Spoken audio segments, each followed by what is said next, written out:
André, multipessoal, correto? E, portanto, muito obrigado por estares presente. Eu vou sempre poupar-me aqui, ou poupar-nos aos títulos e aos currículos. Eu digo sempre isto, mas só para não estranharem quem chega só à tarde, ok? Portanto, um ambiente informal do costume, vamos avançando. A Maria Paz do Amaral, correto? E o Ricardo Salgado, eu estou a tentar não me enganar, ok? Porque já explico aqui. E o Hugo Martins, ok? Peço perdão por esta dificuldade aqui escrita, mas já vou nos, talvez, 14 oradores e não me querem enganar mesmo, peço desculpa. Pronto, perguntas Proust. Vocês estão familiarizados com o questionário Proust? Sim, mais ou menos, qualquer coisa, porque é um desafio, porque às vezes saem perguntas como se eu ao Rui Bairrada, como é que queres morrer, o que é que coisa assim do género, ok? Não, e a responsabilidade não é minha, eu asseguro, ok? Então, vou colocar aqui. Esta é uma dinâmica muito visual. Podes abrir uma caixinha e tirar. Está ao contrário? Sim, claro. Então até me ajudas, se me permitires. Abre só a caixinha e eu tiro aqui. Exatamente. E passamos aqui. Podes tirar ali um papel. Ok? Opa. Perfeito. Eu até seguro aqui. Obrigado. Qual é a questão? Que característica mais detesto em si mesmo? Pronto. Eu vou dizer que detesto, não detesto nada. Eu acho que me aceito muito bem como sou, com todos os defeitos. E eu, se calhar, diria uma coisa que eu tenho tentado melhorar recentemente. Portanto, não detesto, mas acho que devo comportar de maneira diferente. E uma coisa que irrita, uma maneira de ser que irrita muita gente. Portanto, a primeira tem a ver com tentar ter alguma paciência adicional em discussões, em fóruns, com opiniões, uma pessoa começa a ouvir e já sabe que não vai ser aquilo, a resposta, já sabe que não vai ser o que estamos à espera. E é difícil ponderar e dar tempo e deixar e ouvir, e a tentação é matar imediatamente. E é errado por duas razões. Matar a conversa, não é? Matar a conversa, sim. Havia algumas reações assim. Isto como está o setor, pronto, às vezes, se calhar, temos que considerar outra. Eu era uma dica só para ele, porque eu vi algumas expressões. Não, acho que sim, acho que há essa tentação, mas por duas razões, e tenho tentado controlar isso um bocadinho mais, e portanto pode ser que é algo que não gosto tanto. Uma, porque muitas vezes também dessas más respostas nascem coisas boas, e depois também porque é preciso dar esse espaço também para a má resposta surgir, para poder crescer sobre isso. Se quisermos uma característica que eu não detesto, que gosto muito, mas que irrita muita gente, é que eu sou um eterno otimista. Portanto, eu vejo sempre o copo meio cheio. Mesmo dele, na verdade, está quase vazio. E isso não quadra bem com toda a gente, mas eu não consigo ser de outra forma e, portanto, essa parte não muda. E a intenção também não é mudar? Não, minimamente. Acho que já funciona o teu. Já senti. Sou eu? Força.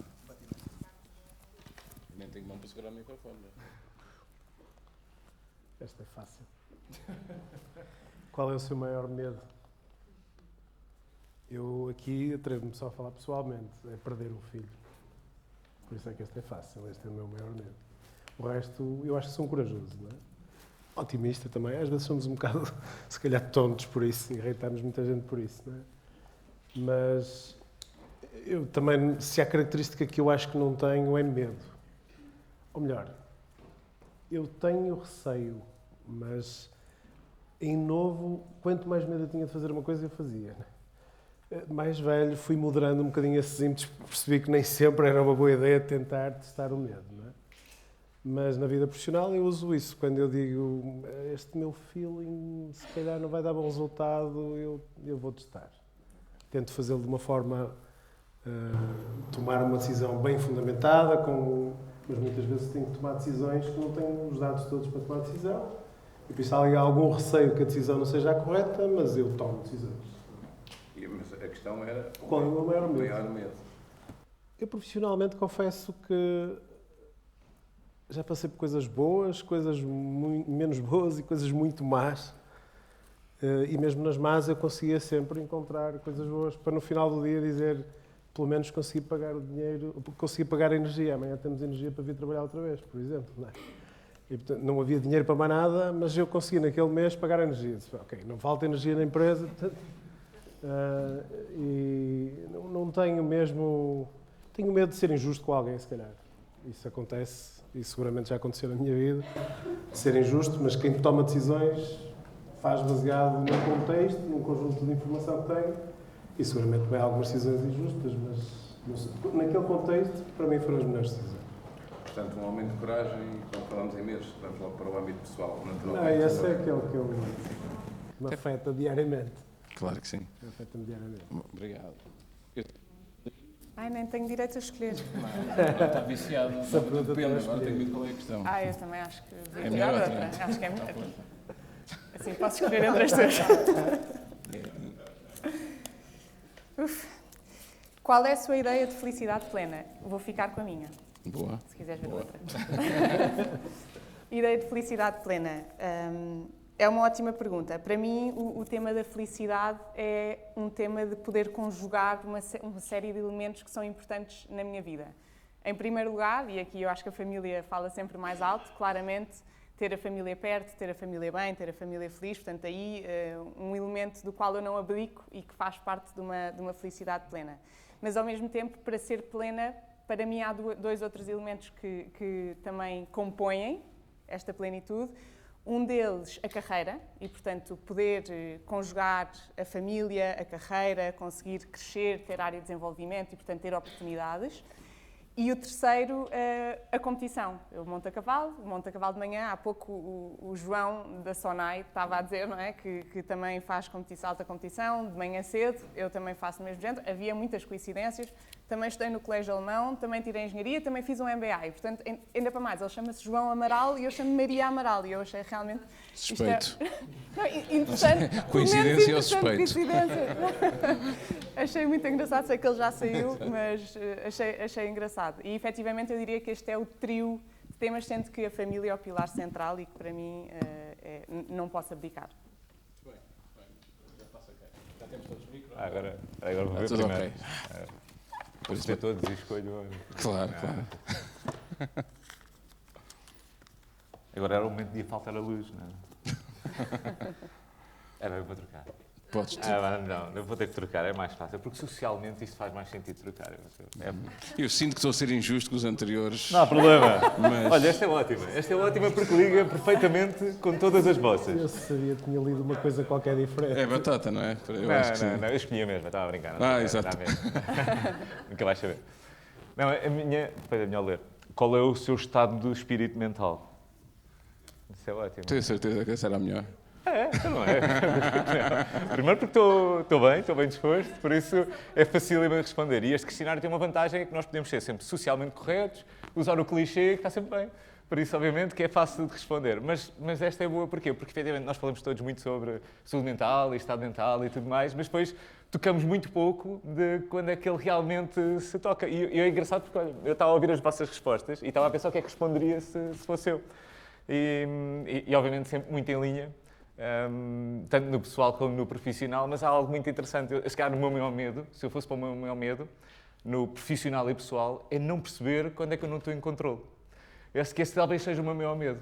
E acho que isso liga muito ao meu estado atual, que é, eu sinto que estou em controle, mas não sei, mas tenho medo de deixar de sentir que estou em controle. Da mesma forma que, se calhar, nesta perspectiva de qual é o meu estado pleno, é estar em controle também. Por isso, a verdade, liga-se totalmente. Não é? Manter a minha criatividade, porque isso vou ter emprego se continuar a ser criativo, se tiver saúde, também vou continuar a ter. Por isso, acho que sim, acho que o meu estado atual é estar bem, não só por ser socialmente correto, mas porque é assim.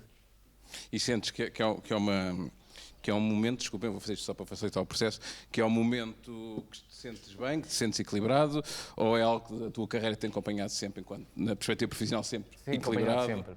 Acho que o estar em controle permite-me saber, no dia que eu não sinto que esteja, ou que não se sinta totalmente realizado, que esse é o momento de fazer algo. E esse estar em controle é exatamente isso que me permite saber o próximo passo. Olha, eu tenho muitos altos e baixos. Por exemplo, esta dinâmica correu mal, como já perceberam, não é? Portanto, depois já pedirem aqui para tirar um papelinho, podem escolher. Ok. Agora dá para escolher. Mais um também. Eu vou E eu despacho já esta. Eu vou arriscar. Agora já faço cerimónia. Claro. Bem, agora se alguém diz que quer trocar, fico muito Não mal. troca. Yeah. Só se for a mesma. Então, Hugo, Esta pergunta que é que saiu na rifa? muito filosófica. Qual considera ser a maior profundidade da miséria? eu não nos queria levar para baixo nesta discussão, estava a ser tão animado. Uma resposta filosófica permite-nos sempre. Nós não vivemos propriamente um contexto muito positivo, eu diria, nos tempos que correm. Tem que aumentar aí o vez? áudio. Acho que perdi outra vez. Não? Sim?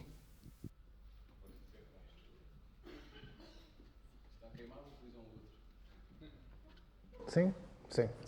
Eu acho que, pensando um bocadinho no contexto, e até mais, se queremos, político e da evolução dos tempos recentes, eu acho que vivemos num tempo em que as respostas possíveis a esta pergunta são cada vez mais assustadoras.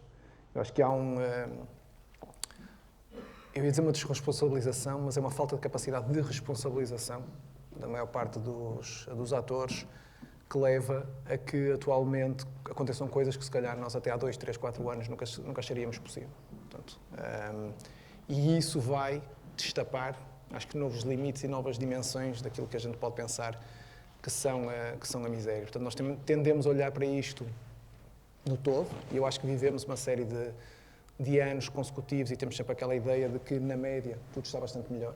Portanto, eu acho que estávamos a caminhar, e estamos a caminhar, na média, para uma situação melhor, num contexto em que os casos extremos de miséria, e a miséria não precisa ser só económica, pode ser política, ou de paz de espírito, ou de violação dos direitos humanos, está a caminhar no sentido inverso. E julgo que é uma dimensão para a qual provavelmente nem as sociedades, nem as empresas estão preparadas. Portanto, em que medida é que isso vai, de facto, desromper a tranquilidade do tecido social que nós estamos habituados a viver, e falávamos há um bocado, por exemplo, do que é ser, por exemplo, uma Salsa, uma empresa que está muito integrada num tecido local, muito tranquilo, muito estável, o que é que todas estas novas mudanças nos vão trazer e, de facto, com que novos limites, se quisermos, da miséria que vamos ser confrontados nos próximos anos. Concordo, tá? Está ligado? Tá. Estão a ouvir, não estão? Sim.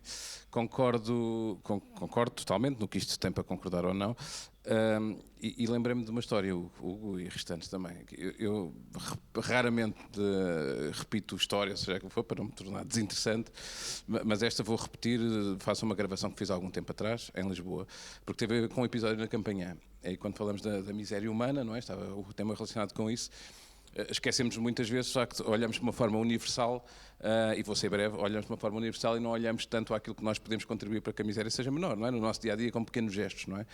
E aí talvez, vim até com o meu amigo Paulo Renato, e vim de comboio, vim de Alfa, e saí na estação da Campanhã, e portanto, enquanto o Uber não chegava, eu fui à casa de banho, e tem lá uma senhora para receber o ticket, etc. E estava uma fila para entrar, 4, 5 pessoas. A casa de banho é super pequenina, devem conhecer alguns de vós.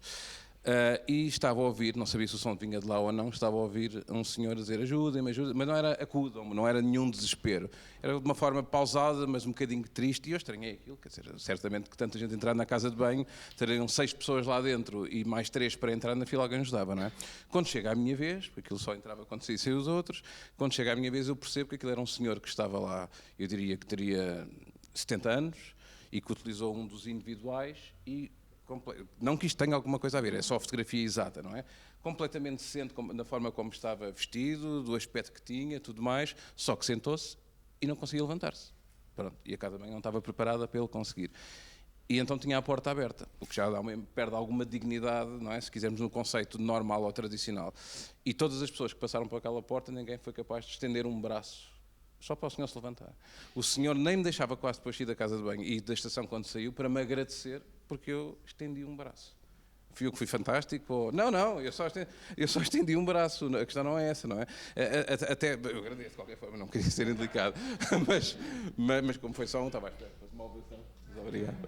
Não, mas isso para mim muitas vezes, não é? Nós podemos olhar, e bem, de uma forma macro, completamente generalista, mas de facto, tal como para aquilo que contribuímos para o meio ambiente, não é? Para prevenir o pequeno gesto conta, também conta muito para esta miséria humana este é um contexto fora da organização, mas acho que faz algum sentido. Pronto, enfim, puxei um bocadinho de tempo para mim, mas a ideia era partilhar, porque foi que fiquei realmente muito... Eu às vezes não sei se gosto muito ou pouco de pessoas, do ser humano, acho que depende muito da perspectiva e do momento, mas claro que durante aquele dia, até ao final do dia, pelo menos, e se calhar no dia seguinte, eu não gostava assim tanto, não é? Portanto, foi um bocadinho de miséria humana. Pronto, eu ainda pus mais down aqui o ambiente, não é? Mas se calhar a próxima vez que houver alguém a fazer aquele barulho e a pedir ajuda, é só estender um braço, não é? Um bocadinho por aí. Roubei tempo de antena. Vamos em frente? Obrigado. O meu Ricardo. tema também não é, É bem, vamos ficar deprimidos. não é fácil, mas, quer dizer, não é fácil, vai ser fácil, não é? Mas podia não ser. Se morresse e voltasse, que pessoa ou coisa queria ser? Nunca tinha pensado nisto, confesso. Mas ganhei tempo, não é? Ganhei tempo e eu acho que voltaria eu outra vez, não é? Mas ia tentar numa melhor versão. E não ia ser difícil, garanto-vos. Passado estes anos todos, eu se pudesse, hoje na outing dizia que tem muitas coisas, mas trocava isso tudo para voltar a ser mais novo. Eu achei piada a expressão. Obviamente eu estou bem com a minha idade, não quero ser mais novo, mas se começasse hoje seria uma versão melhor de mim mesmo. Um 2.0. Um 2.0 e levo sempre a coisa para a questão até mais pessoal e humana do que para a questão profissional. Acho que na questão profissional cometi imensos erros, continuo a cometer, mas nada de grave, acho eu. Na questão pessoal, eu podia ter sido melhor pessoa ao longo da minha vida. Eu procuro ser melhor pessoa todos os dias e por isso, se eu voltasse de novo com tudo o que eu já sei, ia ser um tipo top. Top. Top. O meu sobrinho diz top Xuxa. Top Xuxa. Parece que agora é assim que se diz estas coisas. Pois, eu concordo, até porque não necessariamente se quisesse, na versão 2.0, não é? Sermos um melhor profissional não faria necessariamente nós melhor pessoa, não é? Mas é difícil que uma melhor pessoa não se transforme também com um link direto num melhor profissional, não é? Muito nisso. Eu hoje acho que sou um bom profissional porque me tornei melhor pessoa. E como giro pessoas, tem-me sido útil ter sido boa pessoa, ou ser boa pessoa, ou trabalhar todos os dias para ser boa pessoa. Isso atrai boas pessoas, quando se é boa pessoa? Eu acho que atrai e eu procuro boas pessoas. Não é? Eu também não... Há bocado estávamos a falar da falta de recursos que há em todo lado, até no Exército, e portanto é difícil para todas as indústrias atrair o talento, desenvolver o talento, que também não gosto da palavra do reter, mas desenvolver o talento, especialmente quando se tem como critério de entrada escolher boas pessoas. Portanto, nós já deixamos de contratar vários profissionais porque achávamos que o referencial, não vou dizer que eram mais pessoas, mas que o referencial de princípios, de valores, não fazia match com o da empresa. E era tinha um excelente currículo, não é? Mas eu só achei que aquilo nos ia exigir mais tempo de gestão depois de integrar aquelas pessoas. Não é? Depois, muito simpaticamente, dizemos à pessoa: tens um currículo incrível, mas achamos que não fazes fit com a organização. Nada de mal com isso, há de haver outras organizações com que faças fit, mas aos poucos tenho um turnover muito baixo na empresa à conta desse match, né? Desse fit. E o critério número 1 é serem boas pessoas. Eu posso-vos dizer que depois das pessoas serem contratadas, lá o processo de entrevistas, temos 3 entrevistas, temos uma semana de acolhimento para todas as pessoas. E nessa semana de acolhimento, todos os diretores da empresa vão àquela sala onde estão os novos colegas e apresentam-se. Eu sou o diretor de engenharia, faço isto, tu por acaso vais trabalhar comigo, tu não, mas é isto aqui. Vais fazer isto. Todos os diretores vão lá precisamente para ajudar as pessoas a integrar-se e não ao contrário. Não é? Passar com a pessoa por meio de centenas de pessoas a cumprimentarem-se. Os diretores é que vão lá. E eu também lá vou, eu sou o CEO da empresa. E a primeira coisa que eu lhes digo, se vocês chegaram a esta fase, é porque são boas pessoas. E eles ficam desarmados, não é que ninguém está à espera daquilo. Porque esse é o critério número 1 para entrarem na empresa. Não é? Portanto, se estão aqui, passaram essa fase. Agora o resto nós vamos tentar ajudar-vos a encaixarem-se da melhor forma possível. Por isso, não faço disto só retórica de circunstância. Não é? Procuro mesmo escolher boas pessoas. É muito mais fácil a minha vida com boas pessoas. E ajudam-me a ser melhor pessoa também. Não é? Então essa versão 2.0 era essencialmente ser melhor pessoa, não é? E começar mais cedo, se calhar, com isto. Houve muitas alturas que eu não tinha tempo, ou achava que não tinha tempo. Muitas vezes quem está na posição de desfile de liderança, uns porque não sabem, outros porque se esquecem e outros porque é mais confortável continuar a fazer o que faziam antes de ser líderes esquecem-se que a principal função que têm como líderes é desenvolver as pessoas que estão a liderar. E por isso, quando eu tenho as minhas segundas linhas de dizer, epá, não tive tempo para fazer isso, mas tu és chefe de equipa, não tiveste tempo para gerir a tua equipa, o que é que tu andas a fazer? Estás no sítio errado, não é? E aquilo é sempre impactante, porque as pessoas ficam desconcertadas e dizem, estive a trabalhar até às 11 da noite, fazer um mapa, um Excel, e mas tu és o diretor do departamento. Alguém tem que te fazer um mapa para tu gerires as pessoas, para tu desenvolveres as pessoas, para dedicar tempo às pessoas, fazer com que elas sejam felizes também. Felizes profissionalmente, não é aquela ideia de felicidade. Agora somos todos felizes. Claro que não, há dias que não somos felizes, estamos tristes. Hoje de manhã também tenho aqui um comentário, penso que era de João Amaral, que dizia que valoriza o ser autêntico. Acho que ninguém vai arriscar dizer que não valoriza ser autêntico. Portanto, eu também valorizo isso. Mas confesso-vos que eu teatralizo muitas vezes. Se eu mostrasse às pessoas que trabalham comigo tudo o que eu sinto, não ia correr bem, se eu ia contagiar com coisas que eu não quero contagiar, não é? Portanto, eu faço um exercício de muitas vezes, sendo autêntico, não ser transparente. Porque eu quero que as pessoas se sintam bem naquele ambiente. Eu, aliás, costumo dizer que não gosto de trabalhar com pessoas chatas, não é? Tenho lá 2 ou 3 que estão identificados e nós falámos sobre isso. Não é? É uma questão de tempo, é isso? Não, eu disse que foi um erro de casting, mas eles têm outras qualidades. Há lá o Resingão, chamo-lhe mesmo o Resingão, por acaso é o homem do Haiti, que já é, normalmente já é Resingão, não é? O Rui começou a tossir, o Rui Paiva, mas não tem nada a ver. Ele, aliás, era um interlocutor teu, mas devia ser chato para caneco. Mas é um resingão e tal, mas é bom, ele é boa pessoa, mas é resingão por feitio. Eu muitas vezes digo-lhe que nenhum dos colegas tem que levar com aquele mau feitio dele. Não é? Ele tem que aprender a conviver socialmente com os outros para que aquilo seja um ambiente saudável para todos. E por isso já me perdi aqui na conversa. Não, mas relativamente a essas 2 pessoas, posso acrescentar que o André tem outplacement, não é? Nos serviços. É verdade. Quando há malta desalinhada, e de vez em quando acontece, não temos recorrido ao outplacement, mas temos conversas. Temos várias tentativas antes de chegarmos a esse sítio, mas a gestão implica isso mesmo. Há desalinhamentos, há pessoas que saem. Não é? Obrigado, Ricardo. De facto, assim, estas perguntas são porreiras, porque nós ficamos mesmo a conhecer um bocadinho mais com essa ponte que depois fazemos do indivíduo no ambiente e no contexto corporativo. Maria. A minha pergunta é, qual é a característica que mais detesta nos outros? Outra que não é facílima. Isto está a ser gravado. Só para... Pronto. Eu diria que a característica seria a falta de caráter, até porque se calhar a que eu mais gosto é pessoas com bom caráter, ou seja, que têm princípios, que atuam segundo os seus princípios, que têm coragem de manter a sua linha e o seu racional, mesmo que isso faça com que tenham tomado decisões mais difíceis. Hoje de manhã, na sessão, alguns não estavam, mas muitos estavam, com certeza, o senhor Tenente-General João, estava a contar-nos os valores aqui à volta da sala. E aqui à minha direita era o tema da honra, de manter a palavra, de dar a palavra e depois a manter. E isso, efetivamente, é algo que eu valorizo muito e, portanto, a falta disso acho que cria sempre entropia, cria problemas, acaba por criar situações muito desagradáveis e, portanto, eu diria que isso é o que eu mais detesto nos outros. Falta de caráter. Muito bem. Até porque isso, para além de um alinhamento ou desalinhamento de valores, representa também um risco, se quisermos fazer um ativo intangível de uma organização, um risco que traz, não é? Seguramente. Muito bem, obrigado. André. Engraçado ter mais tempo para pensar não ajudou. Pois, mas já Que escolheste a talento... outra, portanto não é só coisa Já está. Que talento mais gostarias de ter? Não, porque esta é daquelas que é à partida fácil, não é? É ver o futuro, mudar coisas no passado, fazer aquela coisa toda, mas não é. E ouvindo também as vossas respostas, acho que também consegui consolidar a minha. O maior desafio, enquanto organização, e acho que aqui esta parte também é importante, e enquanto líder, aquele maior desafio que eu encontro muitas vezes é conseguir, não é só na parte da comunicação, é a parte mesmo do envolvimento, garantir que estamos todos no mesmo comprimento de onda, estamos todos com a mesma preocupação.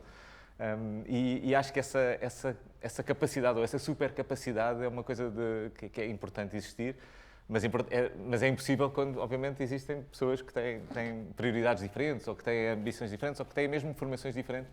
E esse é muito mais difícil de conseguir. Por isso, talvez o super talento é conseguir, efetivamente, igualar e dar, em alguns casos, noções básicas de noção, porque às vezes é preciso, mas mais do que noções básicas de noção, é efetivamente conseguir pôr todos na mesma expectativa, na mesma expectativa sobre o resultado final, colocar todos no mesmo comprimento. E aí tocas num dos temas, pelo menos para mim, mais sensíveis na gestão, que é a gestão de expectativas, não é? Na liderança de equipas, que é bastante complexo. Já falámos um bocadinho hoje e seguramente vamos falar também. Obrigado. Portanto, agora de uma forma muito elegante, em que eu saio novamente e pego numa caixinha. Essa é mais portátil, correto? Pronto, aqui é só tirar também uma e passar. E o que é isto? Isto são citações de liderança, ok? E o que é que eu vos peço? Peço que digam o número que aparece e depois a citação. 12. Obrigado. Número 12. Vamos ver se bate certo ali. Força, qual é?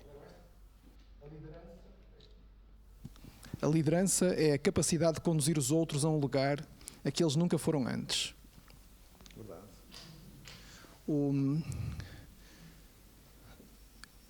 Eu para contar uma história um bocadinho de contexto para explicar onde é que vou chegar. Eu esta semana estava a ouvir um podcast onde aquele foi o meu primeiro líder. E ele estava a explicar um bocadinho as fases por onde passava e o que era para ele ser líder e a liderança das equipas, e fez-me lembrar um bocadinho quando eu comecei a trabalhar com ele, na altura. Portanto, o miúdo acabado de sair da faculdade, com 22 anos. E esta questão dos lugares, de ir a lugares onde nós não fomos. E estava a recordar como isto também vai tendo interpretações diferentes ao longo do nosso percurso e os estímulos como são diferentes. E é muito interessante porque nós passamos uma primeira fase, e eu acho que isto é comum em todas as funções e depois mantém-se para a frente, mas nós passamos uma primeira fase onde ir a um lugar que nunca fomos antes é pura e simplesmente perceber um problema. E a gente esquece disso às vezes. Esquece quando recebemos alguém novo na organização que essa pessoa nunca descascou, nunca atacou, muito provavelmente, o tipo de problemas mais básicos que nós lhes vamos dar.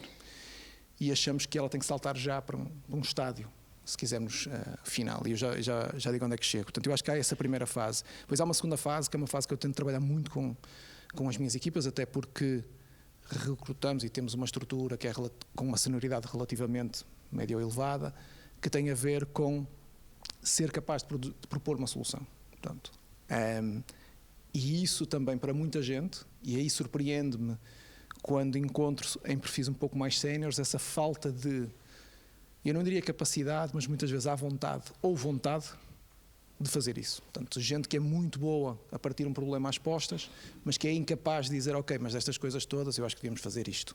Pronto. Ou pura e simplesmente, pelo menos pôr 2 ou 3 soluções em cima da mesa. E depois temos um terceiro nível, que é onde eu adoro levar, de facto, as minhas pessoas, é esse lugar diferente que eu levo, é quando elas decidem sozinhas. Porque a minha vida é muito mais simples se eu conseguir levá-las a esse lugar. E voltando ao início, eu ouvi-o e imaginava-me a mim, de facto, quando comecei, e quando o primeiro tempo não foi decidir sozinho, foi pura e simplesmente perceber como é que eu pegava, de facto, num problema. E só isso, essa realização, esse lugar desconhecido e a capacidade que ele teve de me levar lá, foi isso que foi desbloqueando depois todas as etapas. Portanto, eu diria que nas coisas mais pequenas ou maiores, a função é sempre essa, é sempre levar 1 vez, 2 vezes, 3 vezes a esse lugar onde eles não estiveram antes, porque a partir daí as coisas são automáticas. Ok, muito bem, Hugo. A liderança é a capacidade de conduzir os outros a um lugar que eles nunca foram antes. Portanto, é fácil relacionarmos aqui também com uma liderança, sem ser filosófico, mas mais inspiracional também, não é?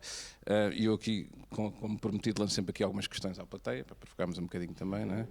E eu vou olhar ali para o Rui Paiva. Posso pedir a tua opinião sobre como é que tu procuras liderar, quer utilizes a expressão ou não da inspiração, não é? Enquanto líder inspiracional, as tuas equipas, não é? Para alcançar determinada meta, como é que tu interpretas esta citação que tens ali? Eu sei que não estavas à espera, mas ficou a ver. Obrigado. Isto é um bocado um clichê esta história agora toda da liderança e toda a gente parece ter uma resposta certa para uma pergunta. Eu não sei explicar isso. Sei que é algo que se sente e eu digo muitas vezes que não se é líder porque se é líder porque as outras pessoas reconhecem nessa pessoa a capacidade de ser líder delas. E, portanto, eventualmente será aquele que consegue mais facilmente expor um conjunto de objetivos que sejam reconhecidos por todos e que todos queiram lutar por esse mesmo objetivo. Portanto, eu costumo dizer é jogar um jogo em que todos vão ter que marcar o golo e não há um que marca o golo, são todos a participar para. Portanto, não tenho muito um significado factível do que é ser isso, mas acho que se traduz exatamente pelo atingimento desses objetivos. Portanto, para isso leva a muitas coisas. Tem que existir uma forma clara de passar as mensagens, tem que ser transparente, tem que se partilhar, tem que se comunicar, e isso é das coisas mais importantes, porque eu dos vários sítios onde eu estive, e umas vezes foi para mudar, outras vezes para vender, eu acho que o grande problema de todos sempre é a falta de comunicação. E como as pessoas não comunicam, não têm um objetivo, não há ninguém que possa liderar sobre um objetivo que não existe. Portanto, acho que é mais isso.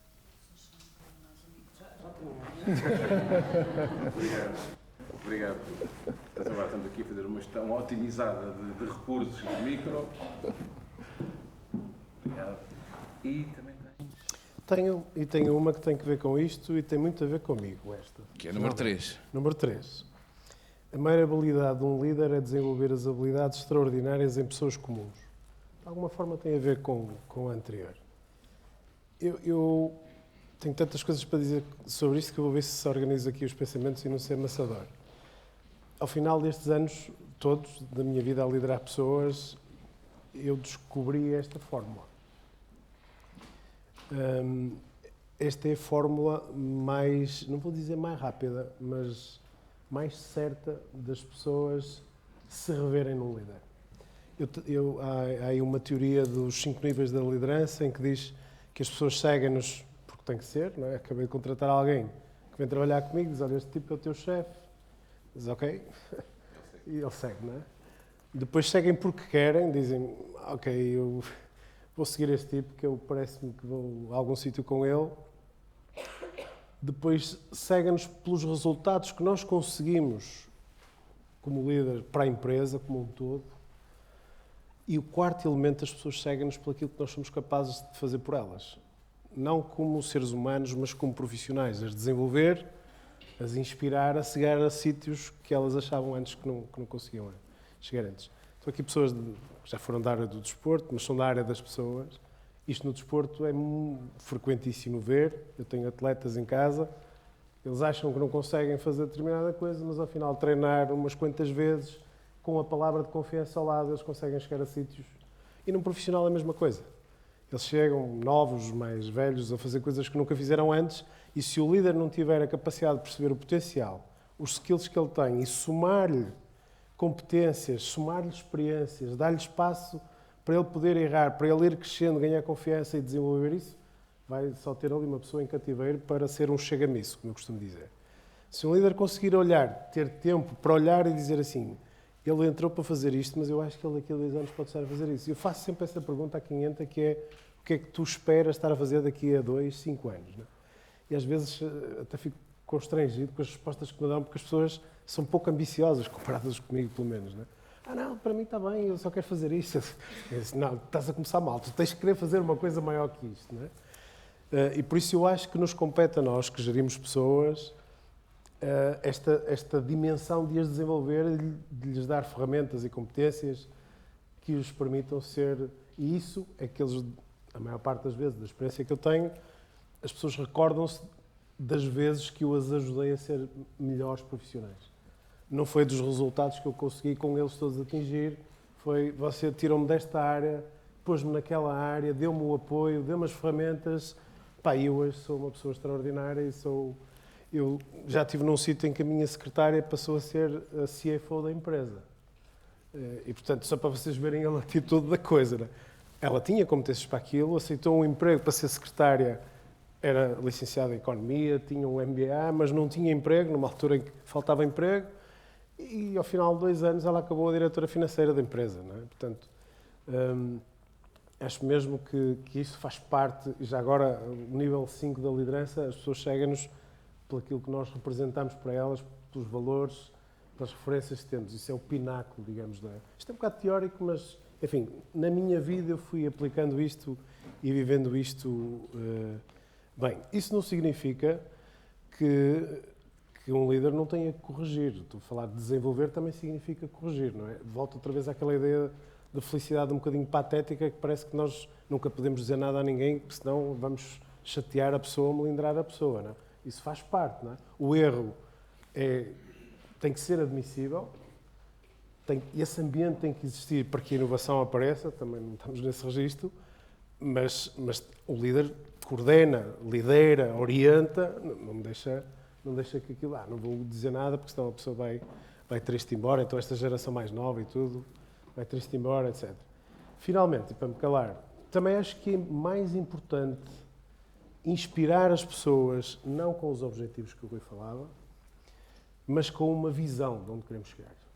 Outra vez, pode parecer conversa retórica, eu várias vezes dizia à minha equipa, nós temos que atingir este resultado no final do ano. Está bem, vamos lá fazer os melhores esforços que pudermos para atingir isso. Até eu perceber que isso mobilizava-os durante a reunião onde eu estava, eles sendo ali meio energizados. Quando eles comecei a falar de onde é que eu queria chegar daqui a 5 anos com a empresa, e a contagiá-los e a dizer, nós só estamos aqui, mas vamos fazer isto na surdina, o que temos que atingir todos os anos são só milestones deste percurso. Nós queremos é chegar ali. E quando conseguirmos ter uma organização a ver onde é que nós vamos chegar daqui a 5 anos, não sei se vou chegar. Mas aí eu tenho aquela malta agarrada, atrás desta inspiração, não é? E eu deixei de lhes falar em objetivos. Aquilo são só milestones que temos para pagar salários a luz no final do mês e remunerar os acionistas, não é? Isso é só um detalhe. Nós queremos é ser aquela empresa, que não vos vou dizer o que é, um dia surpreende. E isso também ajuda bastante a inspirar as pessoas e elas a sentirem-se lideradas por uma visão de médio e longo prazo. E inspirar e motivar pela comunicação, como referiste Pela também, não é? comunicação. Comunicar de uma estratégia, eu gosto de imaginar, não é original, não é minha a expressão, nem a ideia, mas a tal ideia do puzzle, não é? Que contratamos as pessoas certas, temos uma equipa super composta, pluridisciplinar, temos as peças todas, estão aqui as peças, até ajudamos, aqui estão os cantos do puzzle, etc. E são 10 mil peças e eles não conseguem montar de uma forma eficiente aquele puzzle porque ninguém lhes mostrou a caixa do puzzle, que é onde está a visão, que é o resultado final pretendido. Onde é que nós queremos chegar? Exatamente. Eles depois conseguem perceber qual é o papel deles naquela organização, não é? Naquele sítio onde ele está, o meu papel é contribuir para que ganhemos visibilidade nesta área de negócio, para que aqueles clientes nos passem a comprar, eles percebem a posição relativa que estão lá dentro e há uma coisa que eu costumo dizer que normalmente é polémica, eu já disse algumas, vou dizer também, e digo muitas vezes às pessoas que trabalham comigo, uma empresa não é uma família. E eu ouço muitos treinadores, desculpe, alguns presentes, muitos treinadores a dizer, somos uma família. Treta. Um treinador da seleção leva lá 10 jogadores no futsal, mas escolheu-os previamente, várias vezes, e deixou 500 de fora. Portanto, eu na minha família levo com o meu cunhado Rasingão, com a minha prima mal disposta, o meu tio que bebe uns canecos e está tudo certo, é a minha família. Na empresa nós escolhemos para quem lá vai, não é? E por isso escolhemos as pessoas que têm o perfil que nós achamos que se encaixam naquele ADN, naquela cultura que nós queremos criar e conquistar. Não é só pelo objetivo de curto prazo. O objetivo de curto prazo vai se esfumar. Depois a empresa, se conseguirmos criar uma cultura sólida, que mais uma vez é um assunto, vou dizer pantanoso, mas difícil, leva anos a criar uma cultura sólida. Anos, alguém há bocado dizia, quando criamos uma cultura sólida quando a empresa sabe o que fazer quando o líder não está. Eu acho que uma empresa, mais do que um líder visionário, um líder que sabe sempre o caminho, que não sabe, não é? Tem imensas dúvidas, é criar uma cultura numa empresa que, quando não souberem qual é o caminho, sabem o que têm que fazer para descobrir o caminho.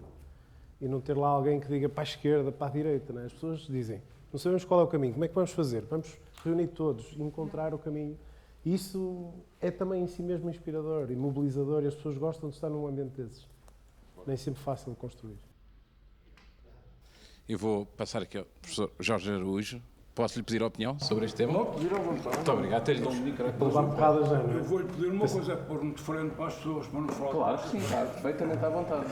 Ajuda-me a levantar. Muito obrigado. Só porque falámos também de Qual é a questão que me quer colocar? A maior habilidade de um líder é desenvolver habilidades ou competências extraordinárias em pessoas comuns. E a questão que eu quero colocar é, O Ricardo aqui muito bem, deu a sua visão e inclusive abrangente ao nível da categoria. O que é que eu quero dizer com isto? Não tem que ser para um líder, não é? Desenvolver competências para alguém que se calhar não vai ser um líder, não é? Eu queria especificar naquelas pessoas, numa determinada equipa de uma empresa ou numa equipa em termos desportivos, não é? Como é que características é que procura identificar para saber este ou esta vai dar um líder? Olá, boa tarde. Eu estive naturalmente a ouvir-vos com muita atenção e estava a pensar, bom, pelos sinais que ele me está a dar, isto vai-me tocar a mim mais ou menos depressa e, como sempre faço, fui procurando estar preparado. E para estar preparado eu tinha que vos dizer o seguinte: sendo verdade que ao longo de quase 40 anos fui treinador desportivo de alto rendimento, vocês não podem desligar daquilo que eu sou hoje duas coisas que me aconteceram na vida que foram decisivas para eu ser quem sou hoje e com o reconhecimento que tenho. Primeira, que se vê falar muito pouco e que eu acho que é decisiva, a possibilidade de, enquanto começamos e desenvolvemos a tarefa de liderança, termos quem nos observe, quem nos questione, quem nos dê feedback e faça refletir e, no fundo, nos faça ir aprendendo com a experiência, com as reflexões que vamos fazendo. Foi decisivo para mim, quando ao longo de 3 anos tive a possibilidade de ter alguém que, como não podia deixar de ser, para o sacrifício que ele desenvolveu nessa altura, tinha que ser alguém muito próximo de mim, que foi o meu irmão, o Zé Miguel, psicólogo de organizações que possivelmente alguns de vocês se lembrarão, que durante 3 anos fez esta tarefa comigo e até a desenvolveu num ano de uma forma desprendida, espantosa, só possível, por ser meu irmão, como é óbvio, que pediu uma licença sabática para poder estar comigo sempre para desenvolver a sua tarefa como devia. Portanto, se vocês querem que eu vos dê a minha opinião do que é decisivo para ser um líder eficaz, eu digo-vos, sinceramente, não quero desmentir nem contrariar nada do que vocês estavam a dizer, nem daquilo que habitualmente se diz, exceto aquele senhor que anteontem na televisão, com muita responsabilidade, diz que se nasce um líder. Eu a esse, se tivesse a oportunidade, não tinha, ele estava na televisão, portanto, mas contrariá-lo-ia quanto possível. A partir daqui, a importância desse apoio é qualquer coisa decisiva. E a partir daqui, eu, para além de treinador, tenho 7 anos, estes últimos 7 anos da minha vida, que conforme vocês calcularão, principalmente os presentes que tenham alguma relação com a área da filosofia, foi uma profunda viragem também para o meu modo de ver e de analisar as coisas. Portanto, eu, nestes últimos 7 anos, fiz uma investigação filosófica e produzi uma tese de doutoramento na área da filosofia do comportamento. E isto centra-me muito em coisas que vocês estão a dizer. Por exemplo, o que é uma organização? O que é uma equipa? É um conjunto de pessoas que interagem entre si ao serviço de objetivos comuns. Então, começa aqui o primeiro elo do qual não nos podemos esquecer, conjunto de pessoas. Um mestre meu, também ligado à filosofia, há uns 20 e tal anos atrás, foi professor de alguns dos mais notáveis treinadores de futebol, saiu em defesa de uma tese que foi muito escandalosa na época, porque dizia a famosos treinadores de futebol: se só sabes de futebol, esquece, mas não sabes de futebol, nem sabes nada da vida. E muitos desses treinadores confirmaram mais tarde que... Qual era a tese deste senhor? É que não há jogadores de futebol. Há pessoas que jogam futebol. Não há líderes. Há pessoas que, em determinadas circunstâncias, por razões várias, acabam a liderar. Não se nasce líder. Tal qual como hoje está comprovado que a genética não é que... Nós não nascemos geneticamente marcados como durante tantos anos nos procuraram fazer crer. Hoje está comprovado que não é assim. É o contexto em que vivemos. E eu, se olhar para trás e me lembrar do jovem de 24 anos que começou a ser treinador de basquetebol no Clube de Futebol dos Belenenses. não vou quantificar, há uns largos anos atrás, vou ficar por uns largos anos atrás, a diferença entre aquele que eu era e aquele que eu sou traz consigo aquilo que a filosofia me acrescentou, que é esta ideia que a liderança é um comportamento e um comportamento é uma relação e uma experiência. Então, a liderança é isto. É uma capacidade relacional e é, em simultâneo, uma experiência, um caminho. Um caminho que, tal como eu vos disse há bocadinho, se for acompanhado, é um salto qualitativo imenso. Porque se for sozinho, é muito mais complicado de ser vivido. Porquê é que eu estou a insistir nisto? Porque, sendo consultor de empresas há 26 anos,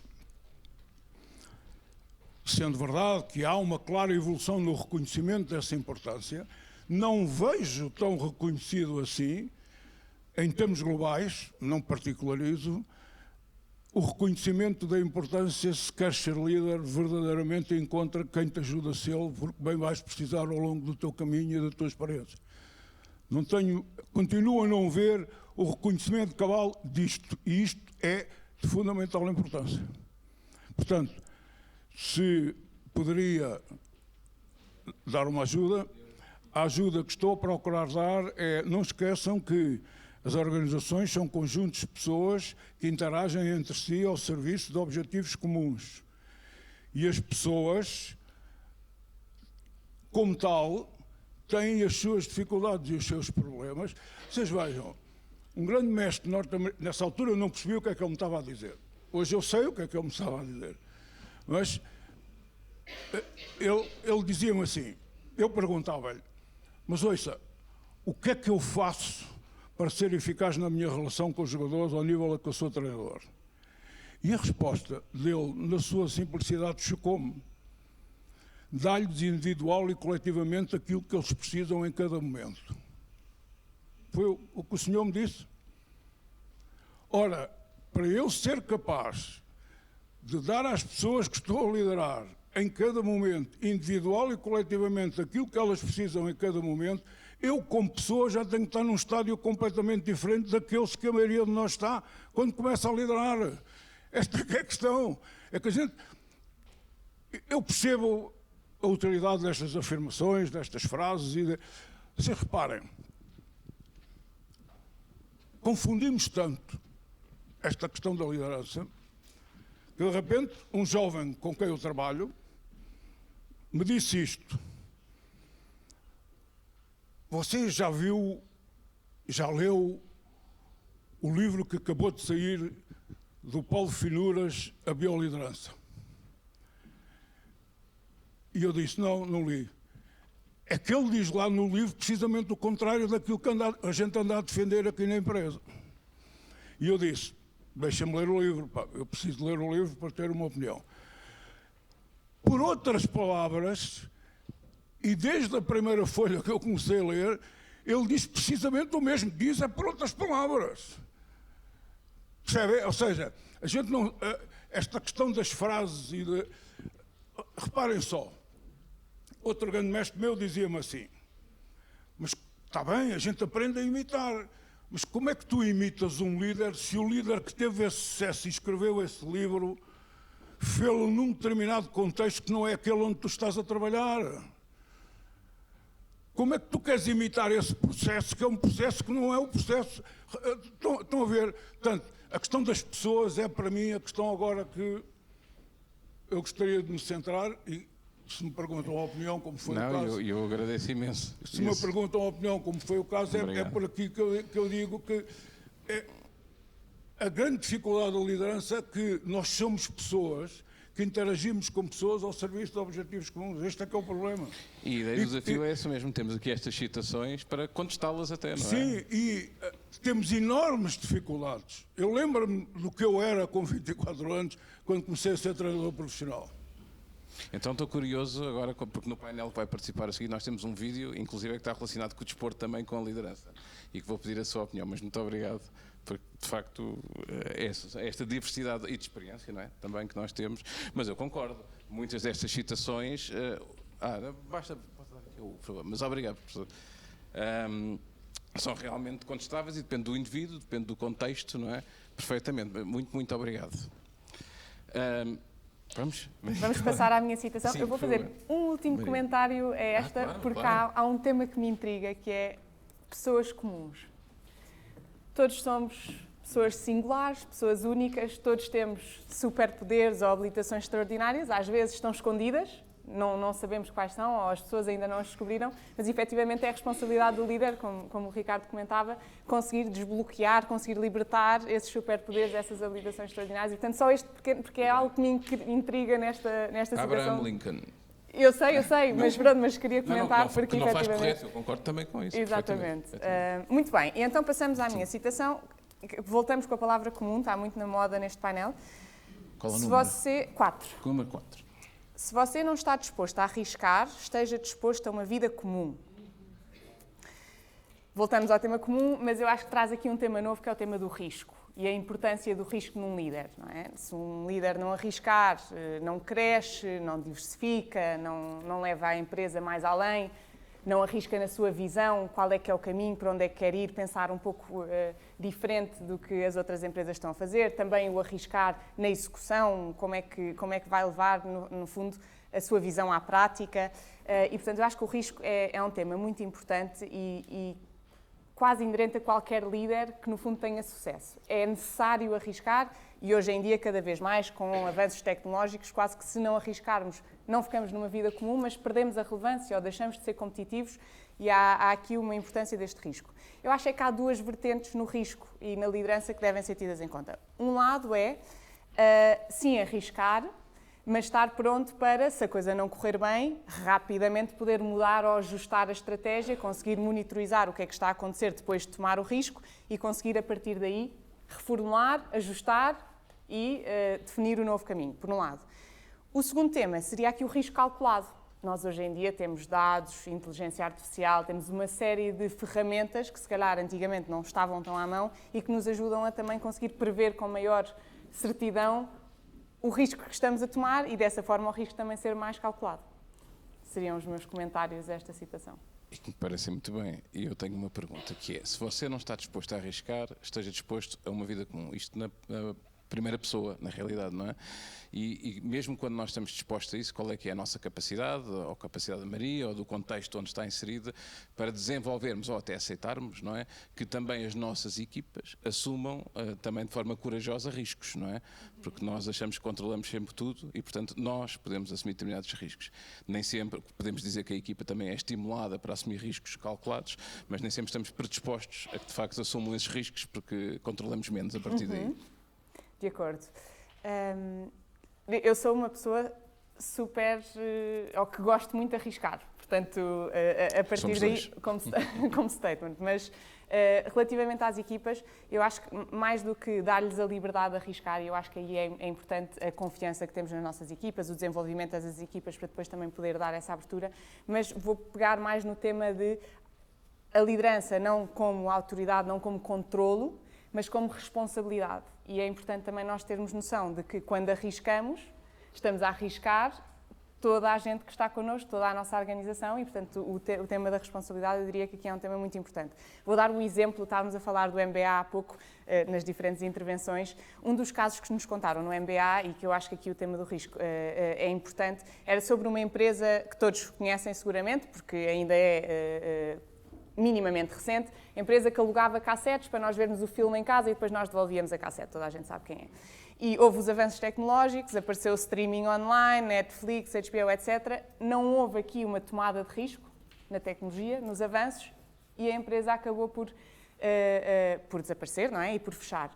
E aqui foi preciso, ou era preciso, um líder arriscar para depois também ter a responsabilidade de todas as pessoas que estão na sua equipa, na sua empresa, para poderem também manter-se operacionais, não é? Portanto, eu acho que tem as duas vertentes da necessidade do risco também para sobreviver. Obrigado, Maria. Eu estava aqui a pensar numa frase que disse há bocadinho o João Amaral, da autenticidade, não é? Quando falamos de autenticidade. E, portanto, e para a termos, ou para o sermos, que é muito relevante também conhecermos nós próprios o melhor possível, não é? E agora vou desafiar ali a Carla, e vou ter que passar o micro também, num exercício de autoconhecimento, ok? Como é que tu te vês enquanto líder na perspectiva da gestão do risco, do seres uma líder que arrisca mais, que arrisca menos, olha, afinal está ali. E também como é que tu lidas com o risco, ou até potencias, da tua equipa. Não, eu acho que um líder tem que estar preparado e aberto para a tomada de risco, porque na verdade o líder representa aquilo que é o propósito da organização e tomando aqui o risco como um ativo estratégico da organização, permite também que as pessoas se desafiem elas próprias a tomar decisões que às vezes são muito difíceis, mas que têm impacto na organização e, na verdade, através do ambiente de confiança que o líder cria, pode tomar o risco. Eu sou uma gestora de riscos, até pela natureza do negócio, implica decisões muito rápidas pela natureza do negócio, e se nós não formos líderes de risco, também não nos desafiamos a nós próprios a crescer mais e a colocar um ritmo de ambição para as nossas equipas, porque um líder que tem risco é um líder ambicioso e, portanto, eu acho que o risco faz parte de qualquer líder que queira a ambição na sua organização e nas suas equipas.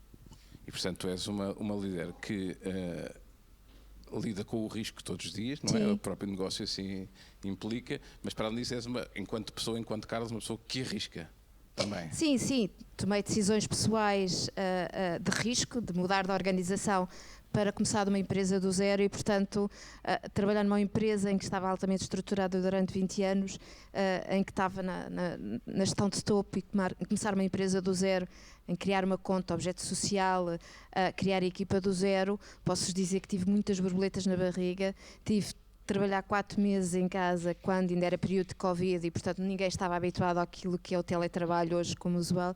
E se calhar ao final do segundo mês perguntei, eu não devo ter tomado a decisão certa, eu não sei se estou preparada para isto, mas é uma questão de risco e portanto, acreditarmos em nós próprios e considerar que também temos os meios para tomar este risco.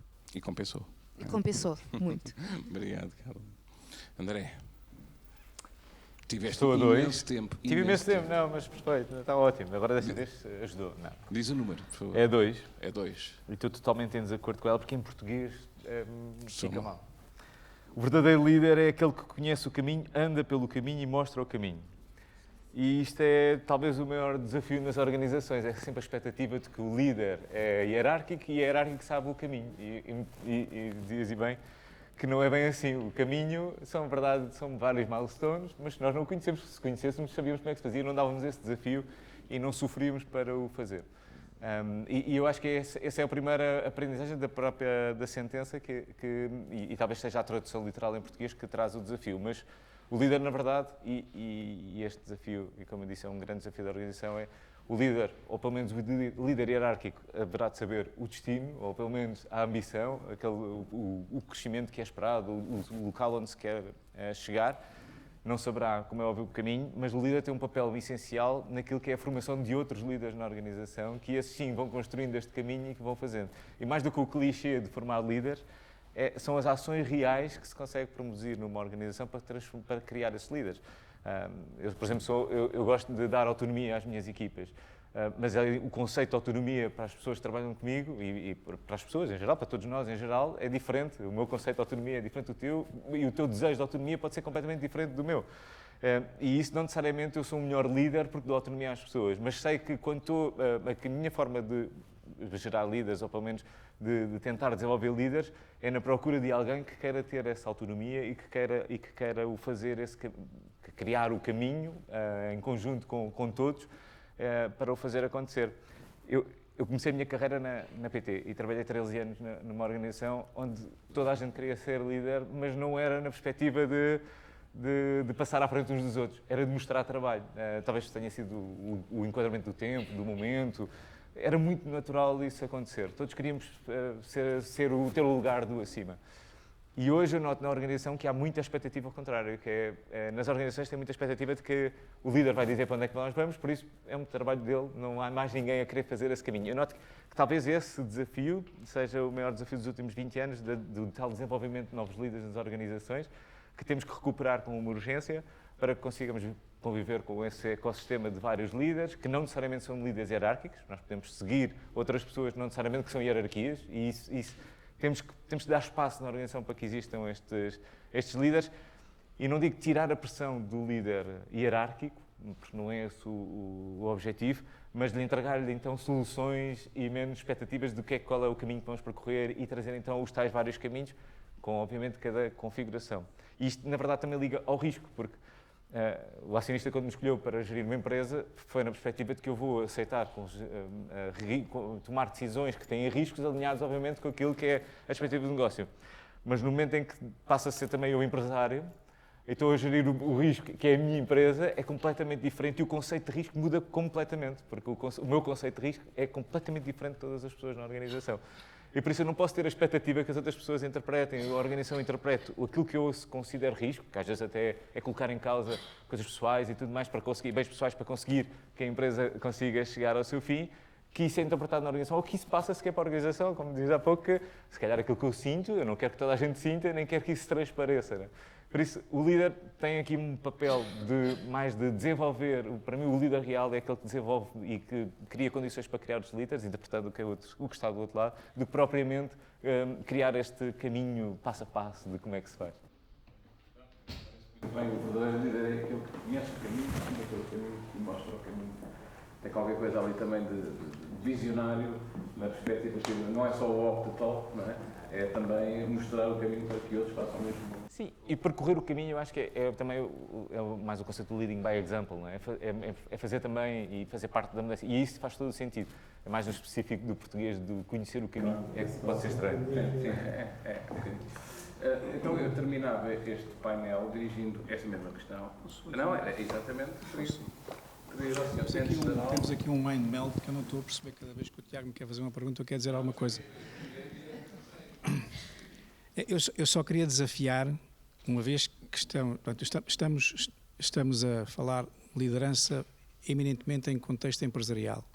Uma liderança positiva para levar as pessoas a serem melhores, os líderes crescerem, mas eu gostava de dar uma perspectiva, é um bocadinho negativista, mas pode ajudar à motivação pela positiva, que é aquela frase de há bocadinho de que o líder é aquele que leva alguém a sítios onde desconhece. Então, e a liderança do líder que leva alguém a sítios onde as pessoas já estiveram, não querem voltar, mas onde é preciso ir. Esse é o tipo de liderança que eu preciso e que não é exclusivamente trabalhada na forma como os líderes se formam e crescem. A organização também tem que crescer com estes valores. E é o único comentário que se me oferece dizer sobre todas as brilhantes intervenções que foram feitas aqui, porque é verdade. Mas é uma perspectiva um bocadinho diferente. Não é só a questão positiva de chegar mais longe, às vezes é a questão de levar as pessoas a superarem-se em contextos onde não é agradável estar. E isso, só pessoas com um estilo de liderança nível 5, mas apoiados pela organização, porque muitas vezes nós não trabalhamos só com quem escolhemos, às vezes trabalhamos com quem temos que trabalhar. Não é? O meu pai dizia duas coisas, que não era supersticioso, porque ser supersticioso dá azar, e a outra era que ele trabalhava com quem tinha que trabalhar, mas só almoçava com quem queria. A não ser que seja um almoço de trabalho. Pronto. Mas, de qualquer maneira, é o único comentário que se me ofereceu dizer. Muito obrigado. Obrigado. Ricardo, também querias acrescentar? Comentar, partilhar, acho que não é uma inconfidência, à hora do almoço, conversava com o Sr. General e alguns, o Major, na minha perspectiva, o quão difícil, e não estava a ser simpático de circunstância, seria ser líder num exército. Porque falta-lhes um conjunto de argumentos, de instrumentos, para além deste cenário que está a dizer. Ninguém quer ir para ali, mas tem que ir. Não é? E eu pensei, ainda bem que eu não sou general. E depois confessei-lhes que gostava de ter sido militar. Depois não me deixaram entrar. Ser general é relativamente simples, porque um general é um especialista em generalidades. Ainda bem que eu não tenho responsabilidades de liderar um grupo de homens no exército. E sinceramente eu estava a dizer, eu comecei a pensar na vida deles e disse, não deve ser nada fácil isto. E desde logo este cenário que é, temos que ir para ali, ninguém quer ir. É muito fácil, ou é mais fácil, apontar um caminho tão bonito é mais fácil mobilizar, não é? Quando o caminho é uma zona de guerra, não há de ser fácil mobilizar. Mas os líderes das empresas, nós não falamos sobre isso, também passam por alguns desafios de ter uma empresa 6 meses com salários em atraso. E eu estive à frente de uma empresa com 6 meses em salário em atraso. Só falamos de coisas boas aqui, não é? Mas eu tinha 800 pessoas à minha frente que no primeiro mês podiam ter ido embora, no segundo mês podiam ter ido embora, ao segundo mês podiam evocar justa causa para se irem embora e ficaram lá. E a empresa continua. 6 meses. Eu e os outros responsáveis tivemos mais tempo os salários em atraso. Não fui para uma zona de guerra, mas para um tipo fraquinho como eu, aquilo foi uma zona de guerra. Foi uma zona difícil, em que eu tinha que dar a cara perante as pessoas que estavam à minha frente, prometer-lhes que sempre que havia dinheiro eu havia de distribuir. Tinha casais, marido e mulher, a trabalhar na mesma empresa, eu defini uma prioridade, disse vamos começar por distribuir a um elemento da família, e assim sucessivamente. Tinha que pagar a creche, porque vamos expulsar os filhos da creche, não pagar a creche. Portanto, são momentos que os líderes normalmente não falam nestas palestras, só falamos das coisas boas. Mas aprende-se muito nesses sítios também, não é? E se eu tenho algum mérito, eu era diretor-geral da empresa, tenho todo o mérito de ter conseguido que a empresa ainda hoje está aí, mas também tenho o mérito, se quiser, de ela ter chegado àquela situação, não é? Não estaria sozinho, como sempre, mas tenho esse mérito também e falo sobre isso.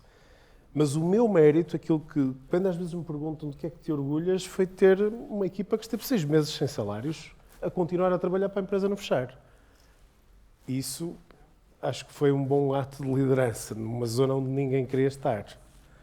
E por isso não é fácil também. Não é? Queria só partilhar essa história. Não, e é uma partilha super importante, esse contributo e também este que o Sr. Tenente-General João, só João, já está, custa sempre só dizer João, Amanhã vou ter que não disse só não foram estas as palavras, não sei se o micro está a sair o som, mas não disse só de levar uma equipa, não é? Até ao desconhecido, não é? Foi mais longe, não é? Que é revisitar, levar uma equipa a revisitar um espaço, às vezes de sofrimento, não é? Quando fiz o curso de paraquedismo, o primeiro salto, não sabia bem para o que ia. O segundo já sabia. Pois, essa é a questão. Muito bem. Pronto, então vamos fazer agora o seguinte, terminamos este painel, vamos ter aqui um momento...